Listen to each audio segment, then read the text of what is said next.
एक ऐसी रिपोर्ट जिसकी हेल्प से भविष्य में होने वाले अपराधों की पूरी इंफॉर्मेशन को कलेक्ट किया जा सकता है। मूवी में इस तरह की रिपोर्ट को माइनॉरिटी रिपोर्ट से डिफाइन किया गया है। आज की स्टोरी में हम ऐसे 3 लोगों के बारे में जानेंगे जो इंसान तो हैं, लेकिन उनके शरीर को एक खुफिया एजेंसी ने पानी के अंदर रखा है। इनके दिमाग इतने शक्तिशाली हैं कि वो कंप्यूटर की मदद से भविष्य में होने वाले अपराधों को पहले से ही देख लेते हैं। एजेंसी में इस तरह की एक्टिविटी से क्रिमिनल को पकड़कर उन्हें खौफनाक सजा दी जाती है। स्टोरी में खुफिया एजेंसी ने दावा किया है कि उन्होंने शहर के क्राइम को खत्म कर दिया है, लेकिन क्या ये सच है? आखिर में इस जगह को बंद क्यों कर दिया गया? इस कहानी में ऐसे कई रहस्य छिपे हैं जिन्हें समझने के लिए आपको वीडियो को एंड तक जरूर देखना चाहिए।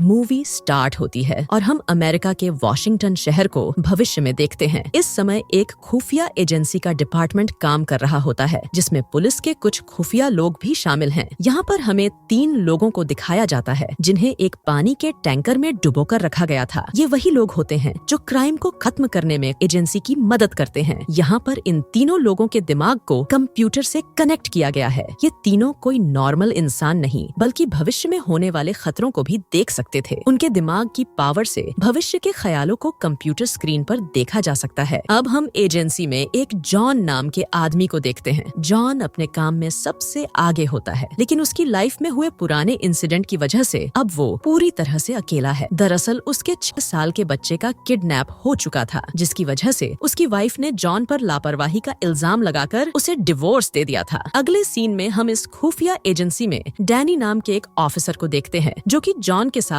एजेंसी में हो रहे काम के बारे में डिस्कस कर रहा होता है। डैनी का मानना था कि ये एजेंसी क्रिमिनल को क्राइम करने से पहले सजा दे देती है। वही जॉन डैनी की बात पर अग्री नहीं करता, क्योंकि उसके अकॉर्डिंग ये सभी लोग उन्हीं लोगों को टॉर्चर करते हैं जो लोग क्राइम कर चुके हैं। कुछ देर बाद डैनी यहाँ से चला जाता है। अब जॉन उस जगह पर जाने लगता है जहाँ पर 3 लोगों को पानी के अंदर रखा गया था। इन तीनों में एक लड़की भी शामिल होती है, जो कि दूसरे 2 लोगों से काफी ज्यादा इंटेलिजेंट है, और इस लड़की का नाम एगाथा है। अब जैसे ही जॉन इसके पास पहुंचता है, तभी अचानक से एगाथा उसका हाथ पकड़कर अपनी तरफ खींचने लगती है। इसी दौरान हम एडवांस कंप्यूटर स्क्रीन पर एक सीन को देखते हैं जिसमें एक क्रिमिनल किसी औरत के साथ दिखाई देता है। इस सीन में जिस क्रिमिनल को दिखाया जाता है उसे अरेस्ट किया जा चुका था, लेकिन एगाथा बार बार इस सीन को अपने दिमाग में जनरेट करती है। इस तरह की एक्टिविटी किसी बात की तरफ इशारा कर रही थी जिससे हर कोई अनजान था। अब जॉन अगाथा के बार बार इस रिएक्शन से काफी परेशान हो जाता है। कुछ देर बाद जब वो कंप्यूटर की मदद से इस बात का पता लगाता है कि कुछ मेमोरी फाइल को कंप्यूटर से डिलीट कर दिया गया है, तब वो एजेंसी के हेड के पास जाता है। यहाँ पर अपने बॉस से बात करने के बाद उसे बताया जाता है कि उसे इस बात को छुपा कर रखना होगा। अगले दिन जॉन एजेंसी में जाता है, तभी उसे पानी में मौजूद इंटेलिजेंट लोगों की मदद से पता चलता है कि उसने किसी का मर्डर कर दिया है। अब जॉन इस तरह के सीन को देखकर काफी ज्यादा डर चुका था, क्योंकि उसे डर था कि भविष्य में अगर वो सच में ऐसा करता है तो उसे क्रिमिनल के रूप में बुरी तरह टॉर्चर किया जाएगा। अब अपने असिस्टेंट के कहने पर जॉन यहाँ से भागने लगता है। कुछ देर बाद जॉन एक डॉक्टर के पास पहुँच जाता है। ये लेडी डॉक्टर वही डॉक्टर होती है जिसने उन 3 इंटेलिजेंट के दिमाग को डेवलप करने में मदद की थी। यहाँ पर जॉन को पता चलता है कि अगाथा के दिमाग में एक अलग तरह की रिपोर्ट जनरेट होती है जिसे पब्लिक से छुपा कर रखा जाता है। तभी एक और इंटरेस्टिंग बात सामने आती है, जिसके अकॉर्डिंग एजेंसी में एगाथा की रिकॉर्डिंग रिपोर्ट को डिलीट कर दिया है, लेकिन एजेंसी में किसी भी ऑफिसर को इस बात का पता नहीं चलता कि एगाथा डिलीट फाइल को भी रीजनरेट कर सकती है। अब जॉन खुद की आइडेंटिटी को छुपाने के लिए एक डॉक्टर के पास जाता है और उसकी हेल्प से अपनी असली आंखें बाहर निकलवा देता है। जॉन अपनी आंख इसीलिए निकलवाता है क्योंकि उसकी आंखों में एजेंसी के ट्रैकर को परमानेंट कनेक्ट किया गया था, जिसकी वजह से ऑफिसर कभी भी इसकी रियल लोकेशन को ट्रैक कर सकते थे। अब जैसे ही डॉक्टर जॉन की आंख बदलता है, तब ट्रैकर का कनेक्शन लॉस्ट हो जाता है। कुछ देर बाद जॉन अपनी पुरानी आंखों की मदद से एजेंसी में इंटर कर जाता है। अब जॉन अगाथा की मदद से माइनॉरिटी रिपोर्ट को डाउनलोड करने की कोशिश करता है, लेकिन डैनी के आते ही जॉन को यहाँ से भागना पड़ता है। इस बार वो अकेला नहीं है, बल्कि उसके साथ एगाथा भी है। इसके बाद जॉन अपने पुराने दोस्त के पास पहुँच जाता है। यहाँ पर जॉन के दोस्त के पास हर तरह के डिवाइस मौजूद होते हैं जिसकी मदद से अगाथा के ब्रेन को कनेक्ट किया जा सकता था। अब जॉन अपनी दोस्त की हेल्प से अगाथा के ब्रेन को कंप्यूटर स्क्रीन से कनेक्ट कर देता है। हर तरह की रिपोर्ट को देखने के बाद जॉन को उसकी माइनॉरिटी रिपोर्ट नहीं मिल पाती। इसी बीच अगाथा का दिमाग दोबारा उसी लेडी के सीन को दिखाने लगता है जिसे कोई आदमी मार रहा होता है, लेकिन ये आदमी कौन है? चेहरा ना दिखने के कारण उसे कोई भी नहीं पहचान सकता था। अब जॉन अगाथा को अपने साथ लेकर यहाँ से जाने लगता है। इसी बीच जॉन को पता चलता है उसकी एजेंसी के कुछ पुलिस शहर में चारों तरफ उसे ढूंढ रहे हैं, इसलिए जॉन अगाथा के साथ छुपकर एक जगह पहुंच जाता है। अब जॉन उसी आदमी के घर के पास पहुंच चुका था जिसे उसने अपने एजेंसी में कंप्यूटर स्क्रीन पर देखा था। यहाँ पर अगाथा जॉन को रूम में इंटर होने से रोकती है क्योंकि उसे आगे होने वाले क्राइम के बारे में पता था। इसके साथ जॉन भी जानता था कि वो एक प्रेडिक्शन के अनुसार वो इसी जगह पर किसी आदमी का मर्डर कर देगा। फिर जॉन अगाथा की बात को अनसुना कर देता है और रूम में इंटर हो जाता है। रूम में अंदर जाने के बाद जॉन को बेड पर उसके बच्चे की तस्वीर दिखाई देती है। अब जॉन को शक होने लगता है कि उसके बच्चे से इस रूम में रहने वाले आदमी से कोई न कोई कनेक्शन जरूर है। कुछ देर बाद रूम में रहने वाला आदमी यहाँ पर आ जाता है। इस आदमी को देखकर जॉन काफी ज्यादा हाइपर हो जाता है और इस आदमी का गला दबाकर अपने बच्चे के बारे में पूछने लगता है। यहाँ पर ये आदमी कन्फेस कर लेता है कि उसने ही जॉन के बच्चे का किडनैप किया था, लेकिन इसी बीच उसे पता चलता है कि उसने ऐसा किसी दूसरे के कहने पर किया था। अब जॉन के मन में ये सवाल था कि वो दूसरा आदमी कौन हो सकता है। जॉन दूसरे किडनैपर के बारे में जानने की कोशिश करता है, तभी ये आदमी सुसाइड कर लेता है। इस आदमी के मरने के बाद अब जॉन खतरे के दायरे में आ चुका था क्योंकि खुफिया पुलिस इसे पहले से ही ढूंढ रही होती है। जॉन के ऊपर अब मर्डर का इल्जाम लग सकता था, इसलिए जॉन अगाथा के साथ यहाँ से बाहर निकल जाता है। अब अगले सीन में डैनी जॉन के बॉस के घर होता है। यहाँ पर वो अगाथा के दिमाग में बार बार आ रहे सीन को फिर से चेक करता है जो कि कंप्यूटर में स्टोर थी। अब डैनी इस आदमी को बताता है कि उसे सीन में दिख रहे आदमी के ऊपर शक है। उसे लगता है कि ये आदमी एजेंसी का ही हो सकता है। इस पर जॉन का बॉस डैनी को समझाने की कोशिश करता है कि उसकी एजेंसी में कोई भी क्रिमिनल नहीं हो सकता, लेकिन डैनी अब सच्चाई से कुछ ही कदम दूर था। इसी बीच जॉन का बॉस उसे शूट कर देता है और डैनी की ऑन द स्पॉट डेथ हो जाती है। अब सवाल ये था कि आखिर असली कातिल कौन है जिसका चेहरा अभी भी लोगों से अनजान था। अगले सीन में हम जॉन को अपनी एक्स वाइफ के घर देखते हैं। यहाँ पर जॉन अपनी एक्स वाइफ से अगाथा के दिमाग में जनरेटेड रिपोर्ट के बारे में बात कर रहा होता है। फिर ये दोनों अगाथा से उस सच्चाई के बारे में जानने की कोशिश करते हैं जिसमें एक औरत का कोई मर्डर कर देता है। से ही अगाथा उस कातिल के बारे में आगे कुछ बताती, तभी यहाँ पर कुछ पुलिस वाले आ जाते हैं और जॉन को अरेस्ट कर लेते हैं क्योंकि पुलिस की नजर में जॉन एक कातिल है, इसलिए उसे सजा के तौर पर पैरालाइज्ड कर दिया जाता है। दूसरी तरफ अगाथा को एजेंसी वालों ने फिर से अपनी कैद में कर लिया था, यानी अब अगाथा को फिर से उसी एजेंसी के लिए काम करना होगा। अगले सीन में जॉन की एक्स वाइफ को दिखाया जाता है। यहाँ पर वो जॉन के बॉस के पास होती है। उसके अकॉर्डिंग जॉन पूरी तरह से निर्दोष है। वो जॉन के बॉस से बताती है कि कोई जॉन को फंसाने की कोशिश कर रहा है। उसे लगता है कि जो माइनॉरिटी रिपोर्ट अगाथा ने दिखाई थी उसमें मौजूद आदमी ही असली कातिल की जड़ है। फिर जॉन का बॉस उसकी एक्स वाइफ को ये बोलकर यहाँ से चला जाता है कि वो कातिल के बारे में जरूर पता लगाएगा। अब जॉन की वाइफ चुपके से इस घर की तलाशी लेने लगती है। यहाँ पर उसे एक पिस्तौल और 2